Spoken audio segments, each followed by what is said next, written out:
deep in the sprawling, misty forests of Washington state. Where ancient trees whisper secrets to the wind, lies a story that blurs the line between the known and the unknown. This isn't just another campfire tale. This is the story of a young girl, a remote cabin, and a friendship that defies all explanation. For years, she claimed to have a nightly visitor, a creature of legend, right outside her window. This is the story of the girl who said she spoke to Bigfoot.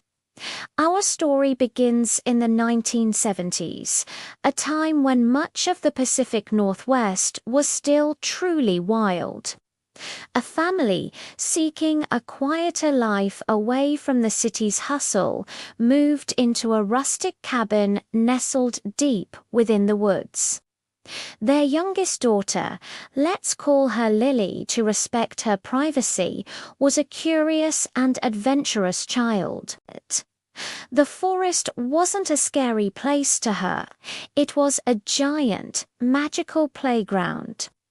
Little did her parents know their daughter was about to embark on an adventure more incredible than any fairy tale. It started subtly. Strange sounds at night, a low, guttural chattering that seemed to echo through the trees. At first, her parents dismissed it as the usual symphony of the forest owls. Raccoons, perhaps a bear rummaging for a late-night snack, but Lily knew it was something different. She wasn't scared. Instead, she was intrigued. Drawn by an unexplainable curiosity, she would creep to her bedroom window night after night, peering into the deep darkness, hoping to catch a glimpse of the source of the mysterious sounds. Then, one night, it happened. A massive, shadowy figure emerged from the tree line. It was huge, covered in dark fur, and moved with a quiet, deliberate grace that belied its size. It stood at the edge of their clearing, its silhouette framed by the pale moonlight. Lily's heart didn't pound with fear, but with a strange sense of wonder. The figure made the chattering sound again, a series of clicks and soft, guttural noises. Instinctively, Lily tried to mimic it. She clicked her tongue, made a soft whoop sound. To her astonishment, the figure responded. This was the beginning of their nightly ritual. Lily would sit at her window, and the creature she came to know as her big friend would stand at the forest's edge. Their conversations weren't in English, but in a language of their own, a mix of whistles, clicks, and soft calls. She described him as gentle and shy. He never tried to come closer to the cabin, respecting an invisible boundary. He would sometimes leave her gifts, a uniquely shaped pinnacone, a smooth riverstone, or a beautiful bird feather, placed carefully on the porch railing for her to find in the morning. Lily told her parents about her nightly visitor. At first, they were skeptical, thinking it was a child's overactive imagination, perhaps a recurring dream or a game she was playing. They'd check outside, see nothing, and gently tuck her back into bed. But the strange sounds continued, sometimes loud enough for them to hear, and the small gifts kept appearing. They couldn't explain it. Was it a neighbor playing a prank? A local hermit? The possibilities were endless, but none seemed to fit. As the months turned into years, Lily's bond with her friend grew. She would tell him about her day, about school, about her dreams. In return, he would listen, occasionally letting out a low, rumbling sound she interpreted as understanding. She learned his moods. Sometimes he seemed playful, other times more reserved and watchful. She felt a profound connection to this creature, a sense of being understood in a way no human could. For her, he wasn't a monster from a scary story.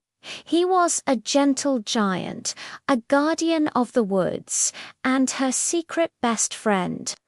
One of the most incredible parts of her account involves a time she was sick with a high fever. She was too weak to go to the window. That night, her parents were woken by a series of low, mournful howls coming from just beyond the clearing. It was a sound they had never heard before, filled with what they could only describe as concern. It continued for hours until, as Lily's fever finally broke in the early morning, the woods fell silent once more. Was it just a coincidence, or was her friend worried about her, calling out into the night? Years later, as Lily grew into a teenager, her family decided to move away. The last night in the cabin was an emotional one. She went to her window and said her goodbyes.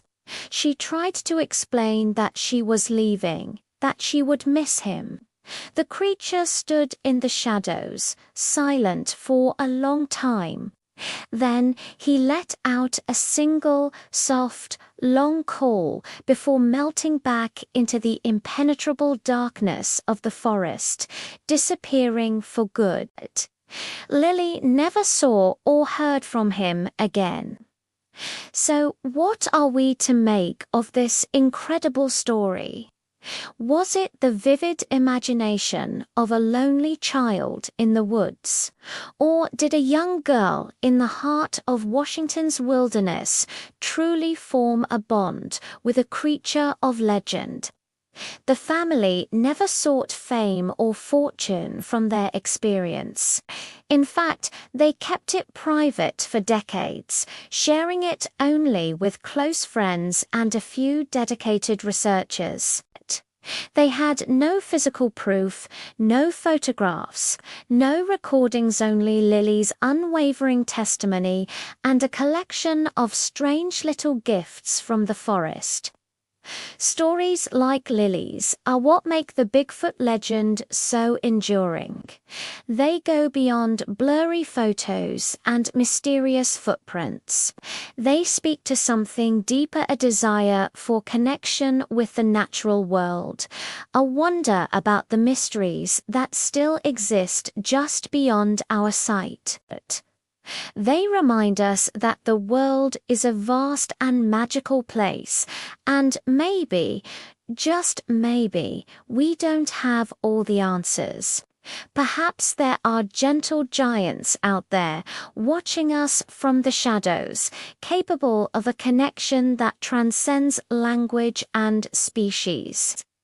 What do you think? Could a child have befriended a Sasquatch? Or is there a more rational explanation for these nightly visits? Let me know your thoughts down in the comments. I'd love to hear what you believe. This story, whether fact or folklore, invites us to look at the world with a little more wonder and a little less certainty. Thank you so much for joining me on this journey into the mysterious woods of Washington.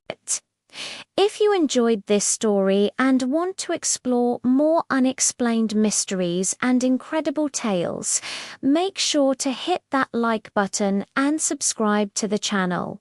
It really helps us bring more content like this to you. Until next time, stay curious and keep exploring.